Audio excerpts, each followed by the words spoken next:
Good evening, welcome. You're watching Left, Right and Centre. I'm Vishnu Shom. The big question mark on the fate of Imran Khan is something that is a question that's being asked around the world. Is he dead or is he alive?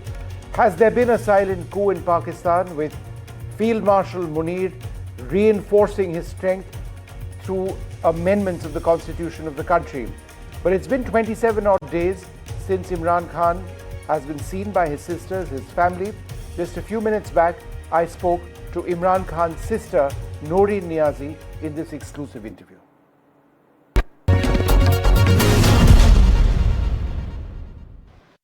Noreen ma'am, thank you very much for speaking to us.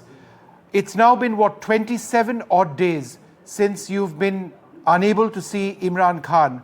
Why are the authorities denying you permission to meet Imran? I have no exact idea, but I feel that they don't want anyone to meet Imran Khan and bring his message outside the jail. This is what I feel. And secondly, they want people to get more disturbed. You know, you keep thinking what is going inside the jail. And this is like an abuse. It is like a mental and physical abuse of Imran Khan.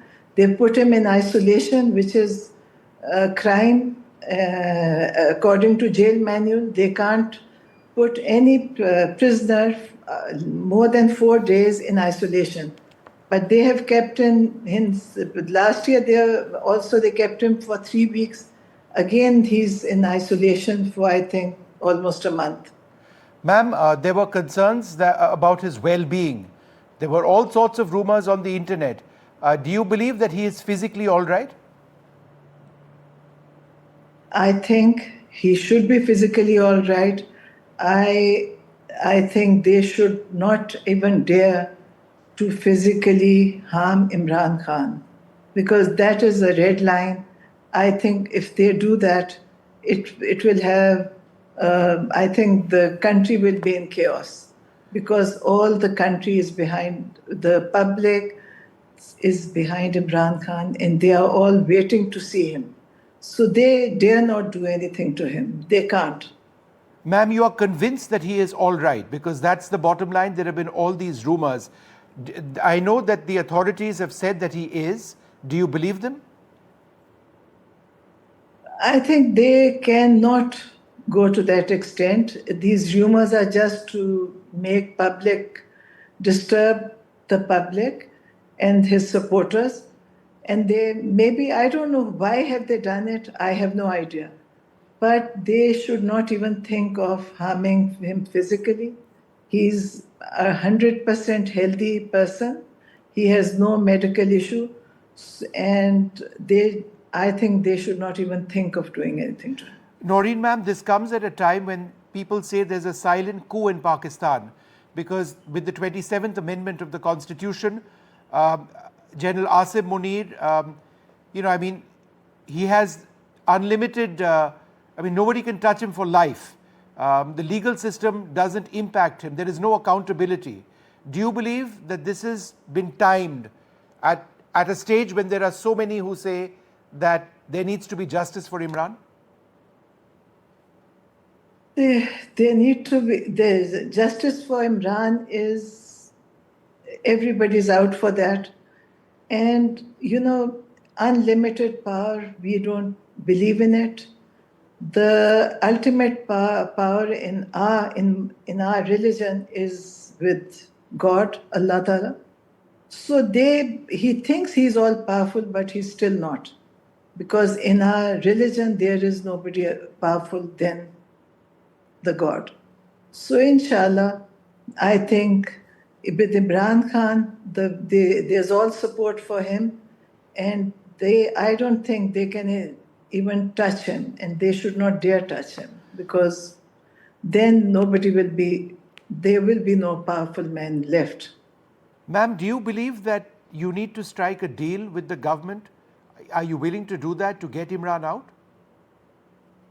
No deal. Imran Khan is going to, he has talked about it. They have sent people to talk with him, but he won't make a deal, and they want him to say say sorry.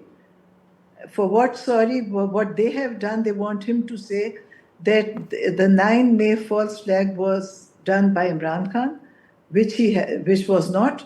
It was their plan. They have done it, and they want him to take the responsibility. He won't. And instead of him saying sorry, you will see, they will ask him, they will apologize, and he will be out. And ma'am, just one or two questions. I know you need to move on. There is now, according to the new law, the judges can be transferred by the President of Pakistan, which basically means that the judges will be bound to listen to what the President has to say. For someone like you, who relies on the legal system for justice for Imran, is this not a problem? Everything is a problem now because there is no justice system left. But still, we will go through the judiciary as it is being done. They are responsible. The judges will take decision, and we will go according to the law. And ma'am, one final question. His sons have actually appealed globally for information on their father. This must be an incredibly difficult and trying time for the entire family. How are you able to cope with this dreadful situation? I don't know how are we coping. It is very painful. It is disturbing. And it's also worrying that, with them being all powerful, they want to do something to him, but they should not. They shouldn't dare do anything to him. We are there. We will stand for his justice, and inshallah, he will get justice. Noreen ma'am, thank you very much for speaking to us at NDTV. Please do take care. Thank you. Well, joining us now, Sushant Sareen and Raja Faisal, a journalist in Pakistan. Thank you both very much for being with us. Sushant, what did you make of that interview? I found it interesting that Noreen Niazi says that they wouldn't dare to touch Imran Khan. He's just too strong in a sense. Is that what you believe as well? Yeah, I think, Vishnu, the way I look at it, Imran Khan, they can't release Imran Khan because if he comes out, he will rally the streets, he will rally his supporters and make life miserable for this regime. And if he stays in prison and something untoward was to happen to him, then I think what his sister is saying is quite correct. But unfortunately, Pakistan has had a very sordid history, Vishnu, in which there have been political leaders who have been tortured in jail, people who have been killed. We've had the example of Nawaz Sharif sending one of his cronies to cut off Asif Zardari's tongue many years back. So we've had a number of cases like this. And there is a real fear that Imran Khan, given the kind of stand he has taken against this particular regime, is really a noose around their neck if he was to ever come out. So they can't allow him to come out. And if they kill him, then of course all bets are off because look, he certainly has a huge following. The surprising thing, Vishnu, is, and which is what his sister was asking that she can't understand, and that is what nobody can really figure out. Because if you look at the drum beaters of this regime, or people who toe the army line in Pakistan, if you listen to them, they'll tell you that Imran Khan is finished, his politics is finished, he can't rally people, even if he issues a call, nobody comes out. One of his last final call, which he had called for, fizzled out. His party is dismantled. They are not winning elections. Maryam Nawaz Sharif claimed that it is a stupendous performance with almost 34% youth unemployment and poverty levels reaching almost 50%. It's a stupendous performance under which they have actually swept the by-elections which were held recently. So Imran Khan is finished. Now, if that is what the situation is, then why are they terrified that Imran Khan might talk to his sister or his lawyers and say something, against this particular regime, make a scathing comment against them? And are they terrified that if he was to say something, this regime would start tottering? Yeah, okay. Let me. It's inexplicable why he has been kept bottled up. Assuming that he is well and he's in good health, he hasn't been assaulted or worse. Raja Faisal, I think Sushant makes an important point. To anybody who says that Imran is a spent force, the Pakistan Tehreek-e-Insaf is finished without him, and there are divides within the party. Is that correct, or does he remain overwhelmingly the most powerful leader in the country, except he's behind bars? Yeah, I would second Sushant when he says that, of course, Imran Khan is single-handedly the most popular leader of Pakistan. And of course, right now he's in the jail.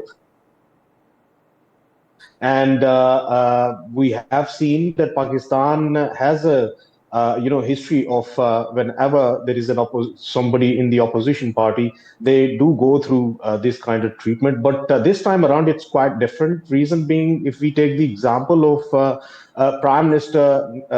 former Prime Minister Nawaz Sharif, when he was in the jail, and the cases on him, they were related to Panama leaks.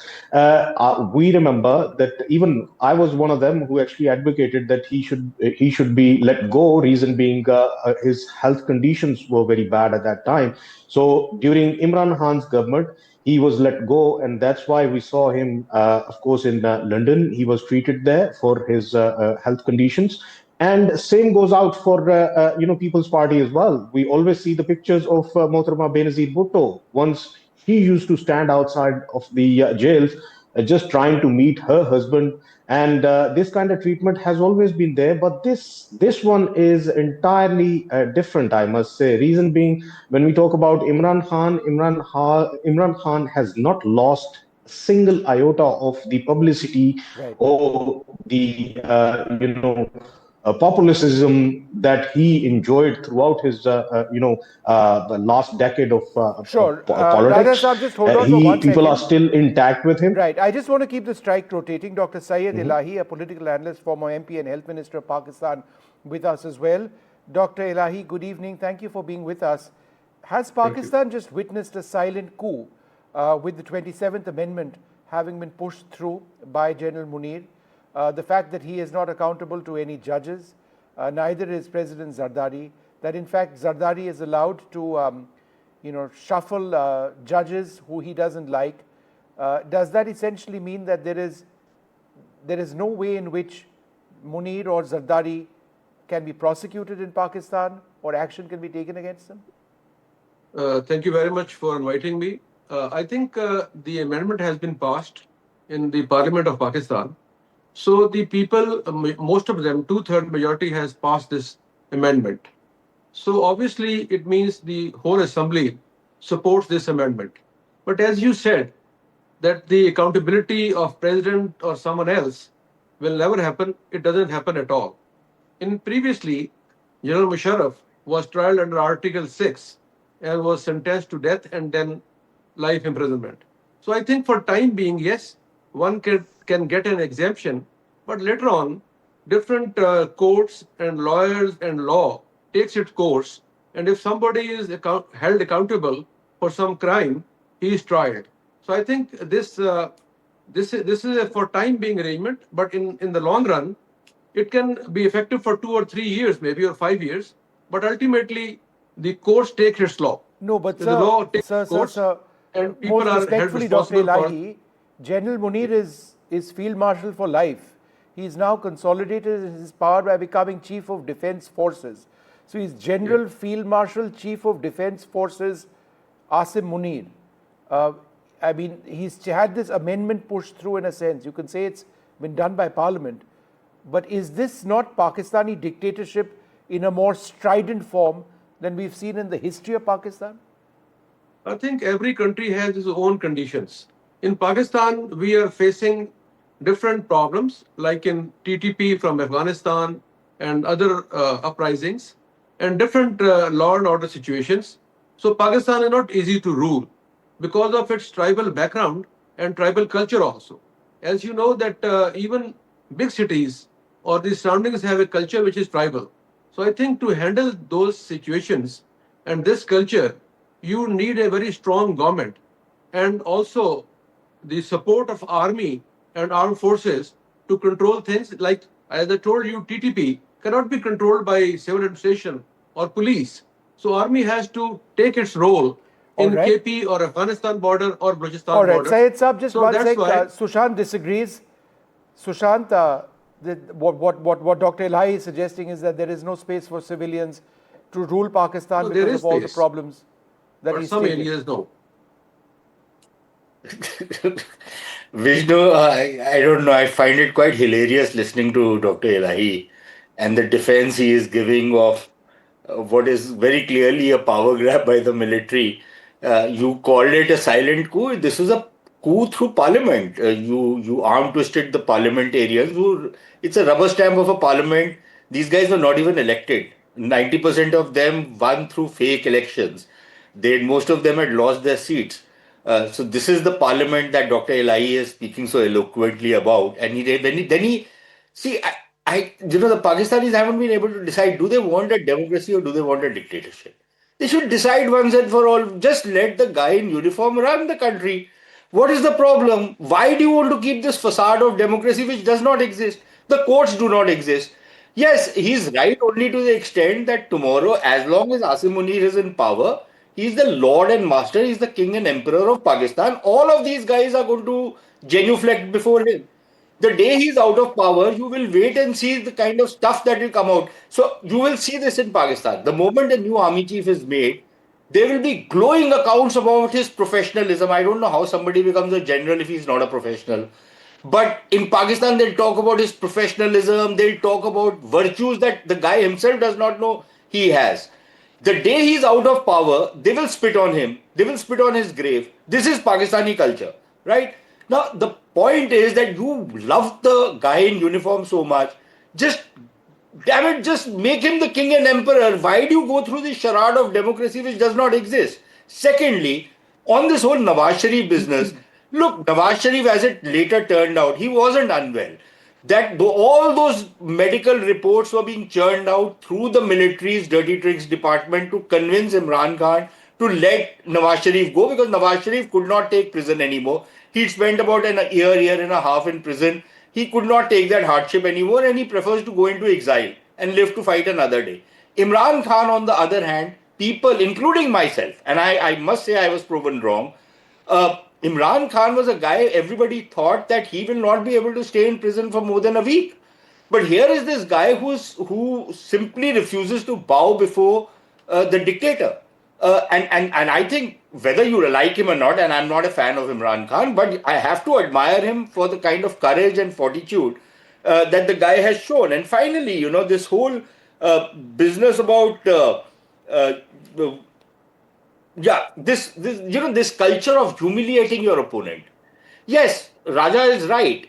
Pakistan has a culture of humiliating your opponent. You don't treat your political opponents with grace until and unless you have humiliated them, you have humiliated their families, you have attacked their properties, you have done all kinds of nasty things to them. You don't feel that you are in power. So the way they stamp their authority is by humiliating opponents, and then they call it a democracy. So that's why I say, the charade. Right. Okay. So let's get Dr. Elahi to respond to that. I mean, why pretend to have any democracy? I will not agree with the speaker who was there. I think every country has its own democracy. So we have our own democracy, which suits us, and India has its own. And this is not an India-Pakistan match, and I'm not making it that. Finish, I'm only trying to tell you, sir. I'm just trying to understand. I think Sushant makes an important point. Why have a facade of a democracy when the military has always been in power? Even now, no, it's not like this. In Pakistan, military is sharing power because of different reasons, as I told you before. Other thing is that humiliating the opponents. What is doing BJP? Even Mr. Modi, they are humiliating their opponents. No, sir. I have no problem in talking about the BJP and the Congress in India. In Pakistan, this is not India-Pakistan, sir. I'm only trying to understand your country. I'm comparing about humiliation. When it was mentioned, so in politics, every country, they humiliate their opponents. India is the biggest example. Okay. But as he said about democracy, that in Pakistan, most of the people who were elected, he was my other speaker was saying about election and all that. I think all elections have been verified by courts. So now the people who are elected are in the parliament, Dr. in Elahi, Senate. Dr. So they Elahi, have I all must the come right in over to here amend the law I'll let you and have to the run the final government. word. But Dr. Elahi, Yeah. where are the courts if the president of Pakistan, It all who present works there. under the thumb of the general, can actually decide sir. what happens to a judge? A judge can be Sir. transferred at will. Therefore, the entire No, sir, no. judiciary will be beholden upon the supreme leader. In their case, that's going to be the president of the country. How can the president of a country decide if a judge goes here or a judge stays there? Therefore, Sir, where is the law of the no country? Where is the law of the in land no ultimately? country, in no country, there are many, like in Pakistan, there were only 35 political cases and 1.9 million other cases. So judges were politicized and they were deciding about political things, not about general people. They were not deciding 1.9 million cases. They were concerned about 35 cases. So the new amendment has curtailed them and forced them to decide about general people's case And or so 1.9 everything about million political cases. leaders is beyond accountability. That's what you're saying.